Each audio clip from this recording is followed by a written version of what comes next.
Dumelang, everyone. Do you know Grandmother Rain?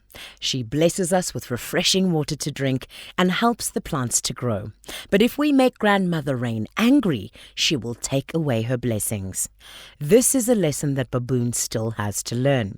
Let's read The Baboon, the Dassie and the Berries to see if she learns her lesson. Not too long ago, nestled among the bright pink proteas on the slopes of Cape Point, lived a group of friends. They were a bit of an eclectic bunch. It's not often that you find a Dassie, Hadida, Porcupine, Bontebok and Baboon living together peacefully. But that's exactly what they did. On any given day, you'd hear a mixture of squawks, guffaws and shaking quills as the friends laughed and shared their often elaborate stories with one another. Life on the slopes was peaceful, and there was very little to worry about. The grass was always green, the proteas grew high, and the ripe red berries fell freely and plentifully to the ground. This blissful existence was no happy accident. It was all due to an understanding between the animals and Grandmother Rain. As long as they continued to respect each other and their environment and take only what they needed, Grandmother Rain would continue to bless them with her showers. From her spot high in the sky, Grandmother Rain would sometimes peek through her cloudy curls of hair, eager to hear what silly story Dassie had shared or listen to the low, rumbling notes of Baboon's latest song. The animals were happy, and Grandmother Rain was pleased with them. The rainy season was a few short weeks away, and so the animals began to prepare for winter. To prepare for a long, wet and cold visit from Grandmother Rain, the animals all gathered food. They all made sure to take only what they needed for that time. Singing out loud at the top of her lungs, Baboon made her way around the mountaintop in her search to find and gather the most delicious berries for winter.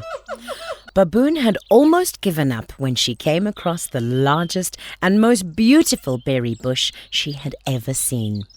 The berries were full and ripe and hung low on their branches. Baboon's mouth started watering.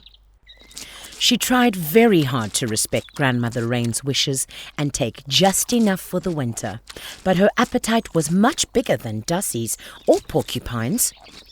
Baboon longed to fill up on all the berries her belly could handle. That night, Baboon tossed and turned with worry. What if her friends found out what she had done? Baboon had never broken Grandmother Rain's rule before. Finally, she fell into a restless sleep. Morning came and Baboon nervously joined her friends around the stream. The animals greeted and continued with their wintry business. No one seemed to have noticed a thing. Baboon sighed in relief and made her way back up the mountain. Once again, Baboon arrived at the beautiful berry bush and looked longingly at those ripe berries. She thought to herself that if those last extra berries didn't hurt, a few more would make no difference. Baboon took a handful of berries and gobbled them down, and so it continued. Every day, Baboon would make her way up the mountain and eat more and more berries, and gathering far more than she needed, her greed growing with each and every bite. Soon the weather turned cold, and after many weeks of work, the friends gathered to welcome Grandmother Rain. Her cloudy hair rumbled and swirled, full of wonderful water, but Grandmother Rain was nowhere to be seen. Weeks went by, and the clouds continued to groan and rumble, but not a drop of rain fell on the slopes. The grass grew dry and brittle, the leaves disappeared, and the stream grew muddy. Porcupine called an urgent meeting. "There's only one reason why Grandmother Rain wouldn't come to visit," bristled Porcupine. "Somebody must have taken more than they needed." The animals were in an uproar at the thought of one of their own betraying them. "Never!"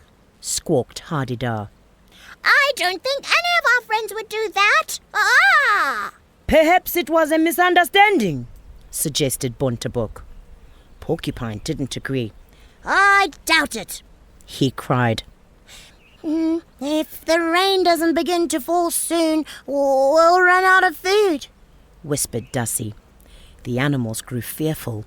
The clouds continued to groan. Stubbornly, Baboon stayed silent. Dassie noticed Baboon's silence and decided to investigate. That night, Dassie listened for Baboon's grumbling snores before sneaking into her cave and was shocked on seeing the mounds of berries piled high. Quickly and quietly, Dassie removed every berry from the cave and hid them in a pit deep underground. The next morning, Baboon was furious to see that all of her berries were missing, but, cowardly, she didn't dare say a word to her friends. The days wore on, and Baboon's empty belly began to grumble. Her friends were kind and took pity on her, sharing what little food they had left for themselves with her. Baboon saw the kindness of her friends and felt terribly guilty. She decided to confess. The animals were hurt and outraged and banished Baboon to her cave. Baboon was devastated and began to sob. Dassie heard poor Baboon's cries and took pity on her. She was clearly very sorry and had realized her mistake. That night, Dassie burrowed deep into the pit underground and returned Baboon's berries. Should Baboon share the berries, and should Grandmother Rain forgive her?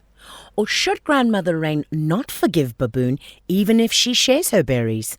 Maybe Baboon should just eat the berries and not share them. You decide.